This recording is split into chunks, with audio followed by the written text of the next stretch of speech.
Oke, udah ada yang mulai ngantuk ya? Wah, coba gerak-gerak dulu badannya, ayo. Gerakin kiri dan ke kanan. Iya. Oke, teman-teman, adik-adik semua. Malam hari ini kita mau belajar dari seorang tokoh. Ya, tokoh yang banyak mengalami hal-hal yang luar biasa. Banyak mengalami mukjizat-mukjizat dan banyak mengalami pembelaan-pembelaan Tuhan. Nah, dia adalah tokoh yang sangat cerdas dan juga berhikmat.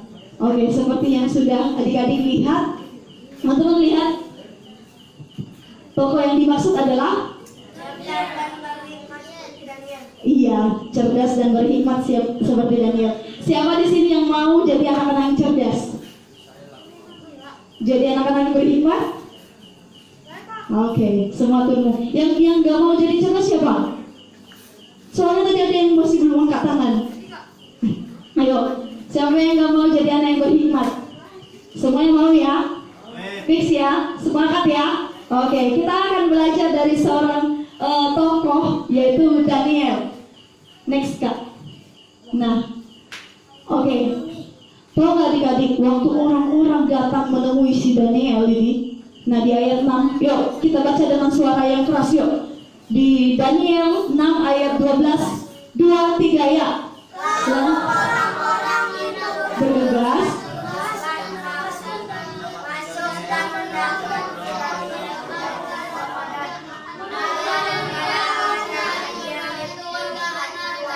bukan.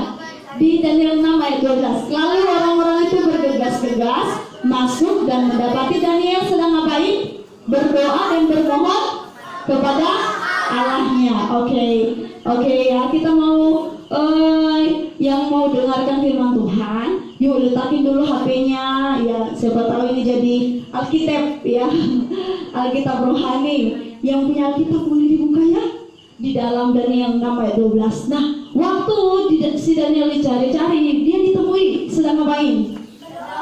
Sedang berdoa dan sedang memohon kepada Tuhan. Nah, hari-hari ini siapa? Adik-adik atau teman-teman yang juga punya waktu doa kepada Tuhan? Oke.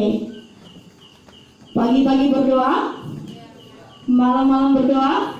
Atau ada yang sama sekali tidak berdoa? Atau hanya ya jarang-jarang Kak? Doa makan doang Kak? Waduh. Nah, tapi Daniel tahu gak berapa kali sehari dia berdoa? 3 kali. 3 kali. Eben pintar. Tepuk tangan dong untuk Eben. Wih, mantap. 3 kali dia. Biasanya kalau kita sakit disuruh minum obat paling banyak berapa kali? 3 kali. Artinya biar cepat sembuh. Artinya sangat butuh kan? Obat itu sangat butuh kan? Benar nggak? Butuh kan? Nah, seperti itu Daniel sama Tuhan. Dia berdoa 3 kali sehari. Artinya dia sangat butuh sama Tuhan. Ayo, sekarang siapa yang paling kita butuhkan saat ini? Tuhan. Nggak mungkin uang dong. Masa? Hah?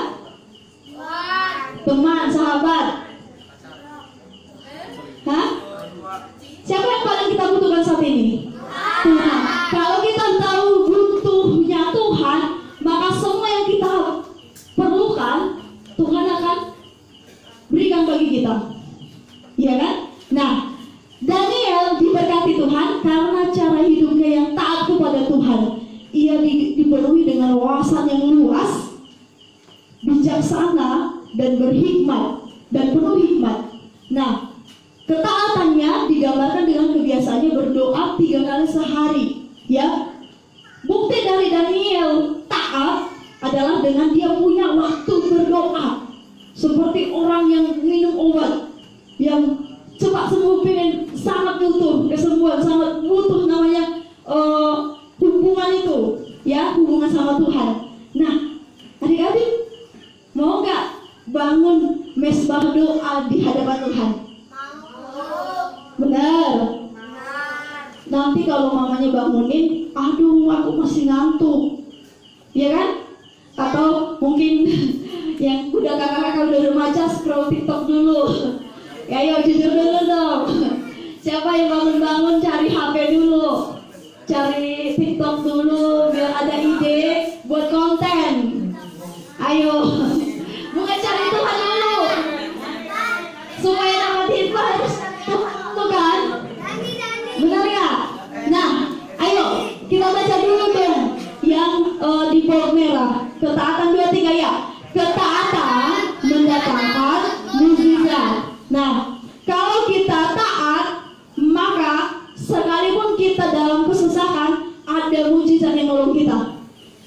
Ya, kalau kita melakukan ketaatan disuruhnya Tuhan seperti ini, maka Tuhan akan berikan mukjizat untuk menolong kita.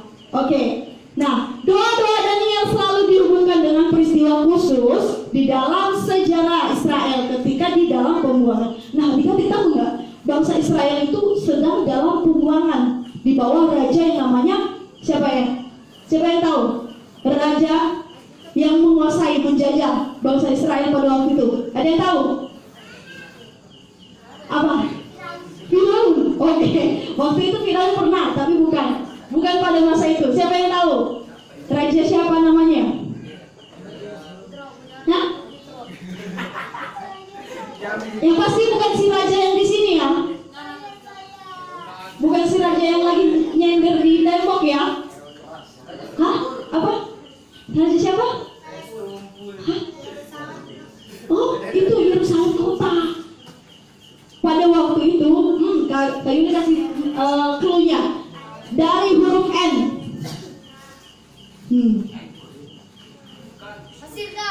Belakangnya R.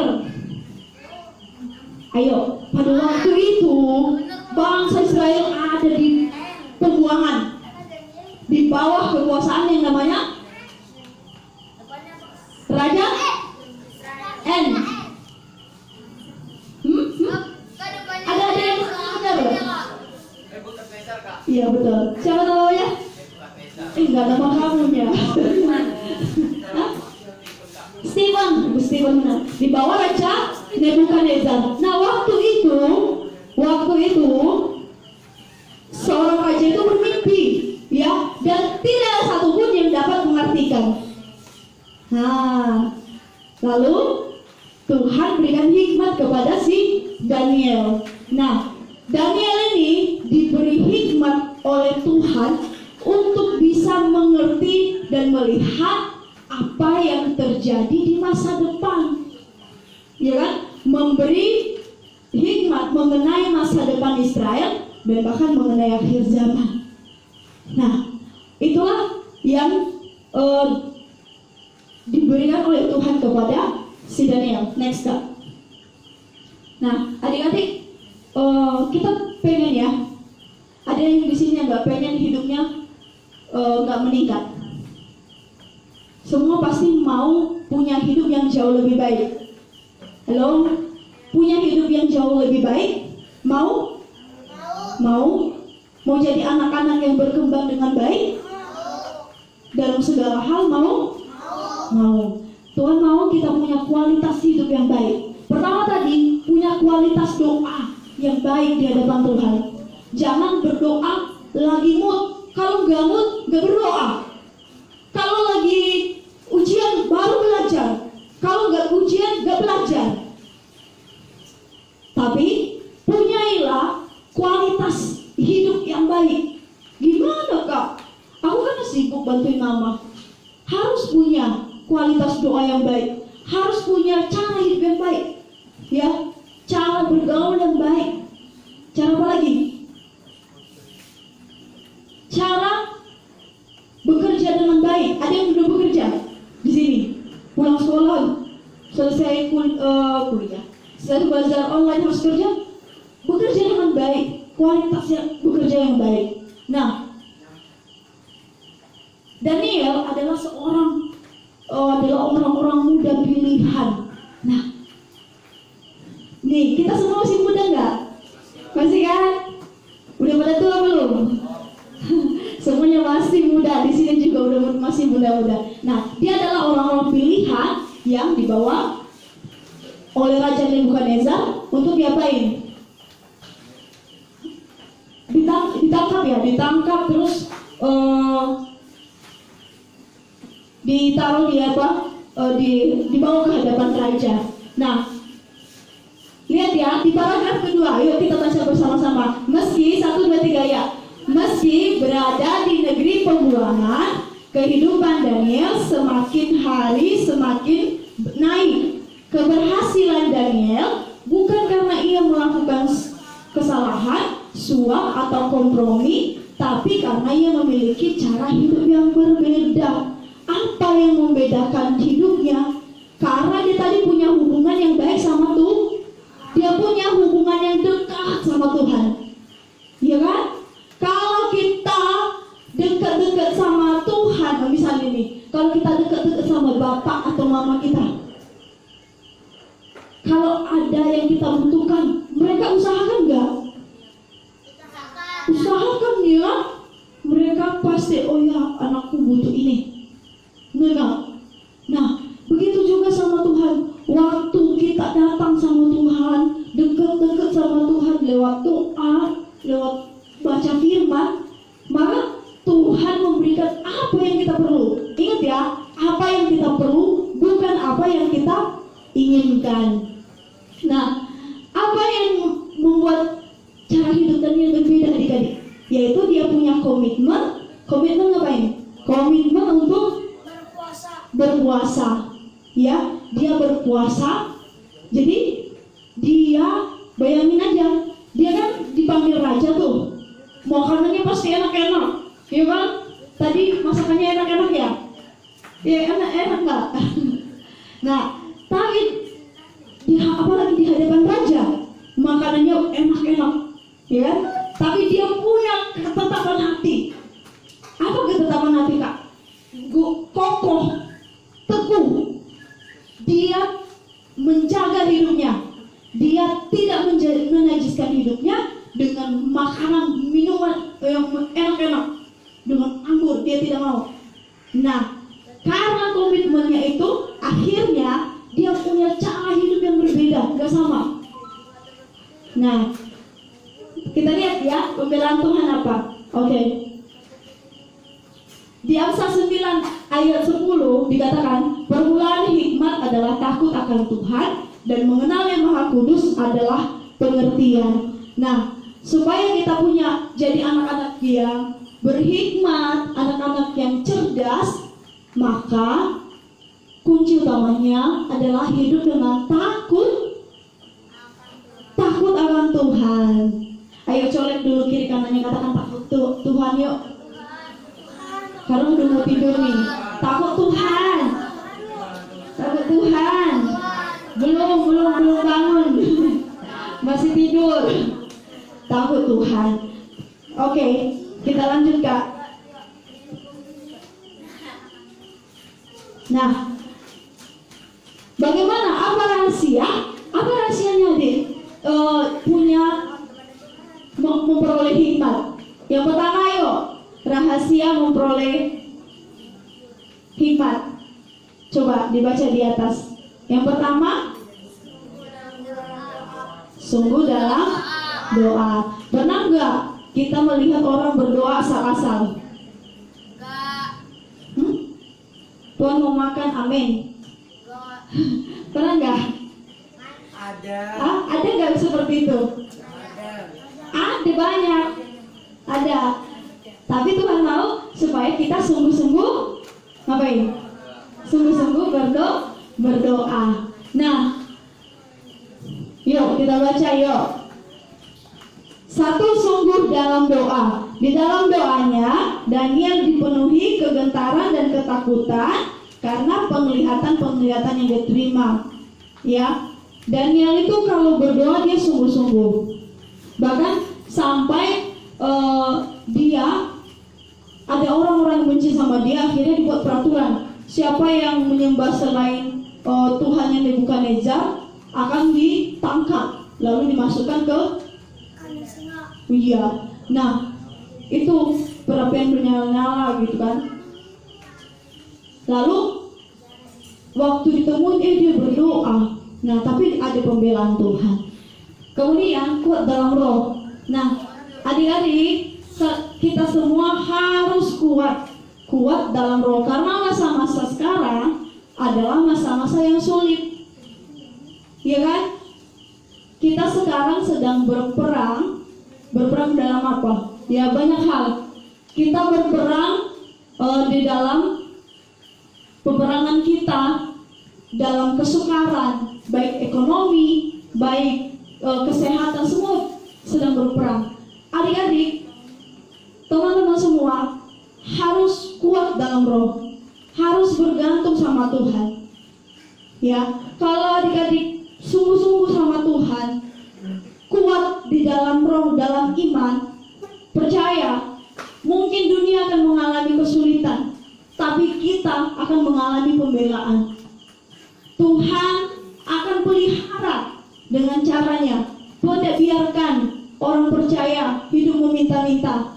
Tuhan tidak pernah biarkan kita anak Tuhan kelaparan. Tuhan pasti pelihara. Tuhan pasti cukupkan dan limpahkan. Kemudian yang ketiga, apa rahasianya adik-adik? Rahasia untuk memperoleh hikmat. Next Kak, yaitu giat dalam usaha. Nah, kalau untuk adik-adik sekarang yang masih sekolah, harus giat dalam belajar. Ya, yang udah mulai bekerja dalam bekerja. Nah, ada tantangannya loh. Daniel itu puasanya berapa hari? Daniel itu puasa berapa hari adik-adik? Hah? 2 hari? Gampang banget. 2 hari 21 hari. Bisa aja kan? Bisa aja kan di hari ke-7 dia gak usah puasa. Bisa kan?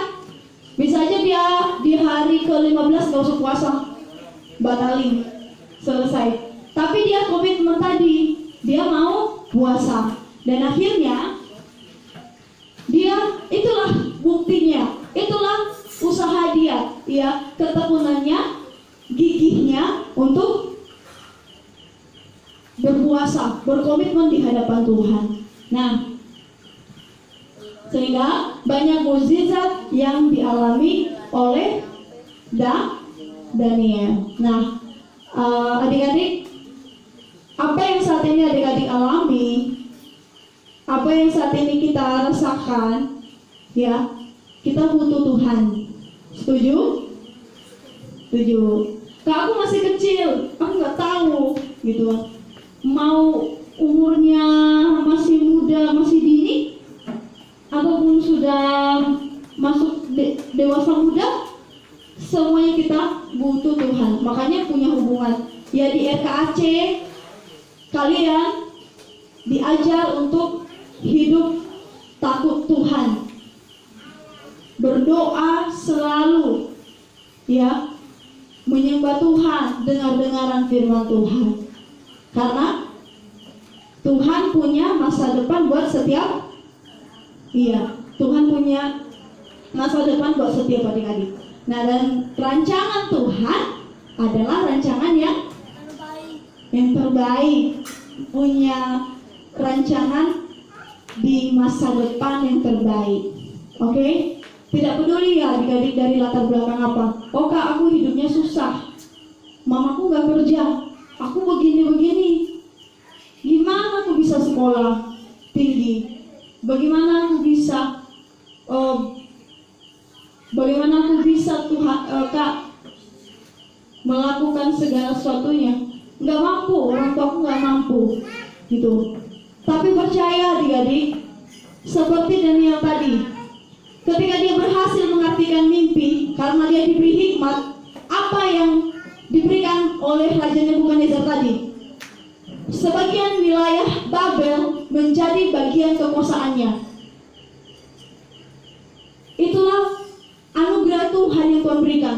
Dia menjadi penguasa dan menjadi orang yang paling pintar, paling cerdas pada masa itu. Setiap kali ada mimpi, ada penglihatan, Tuhan berikan hikmat untuk mengartikan. Nah, adik-adik, dalam mengalami kesulitan, dalam mengalami apapun, Tuhan berikan hikmat buat setiap adik-adik. Amin. Oke, amin. Ada yang mau ditanyakan adik-adik?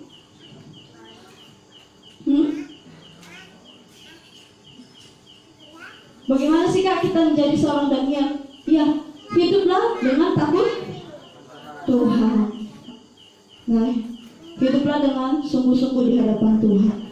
Oke, adik-adik, semuanya kita mau merenungkan kebaikan Tuhan.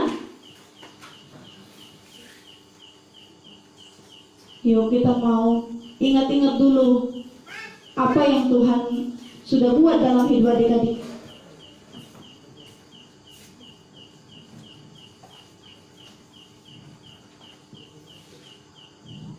Ada banyak sekali hal yang sudah Tuhan kerjakan dalam hidup kita.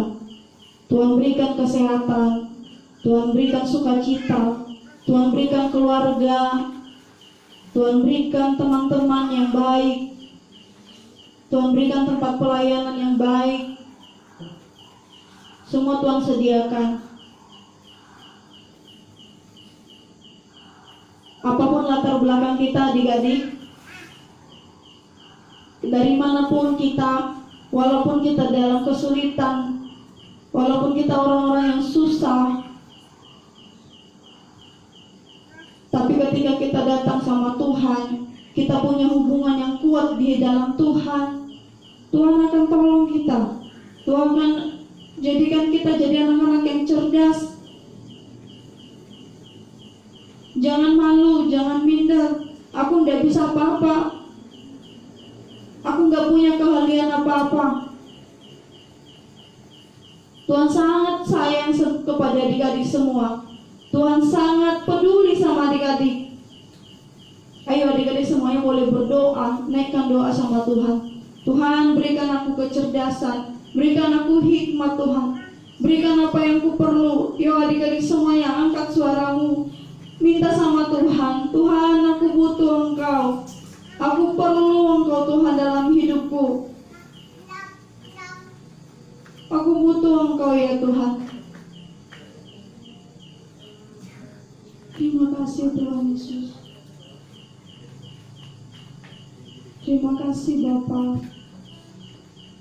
Syukur. Kau sungguh baik bagi kami Tuhan.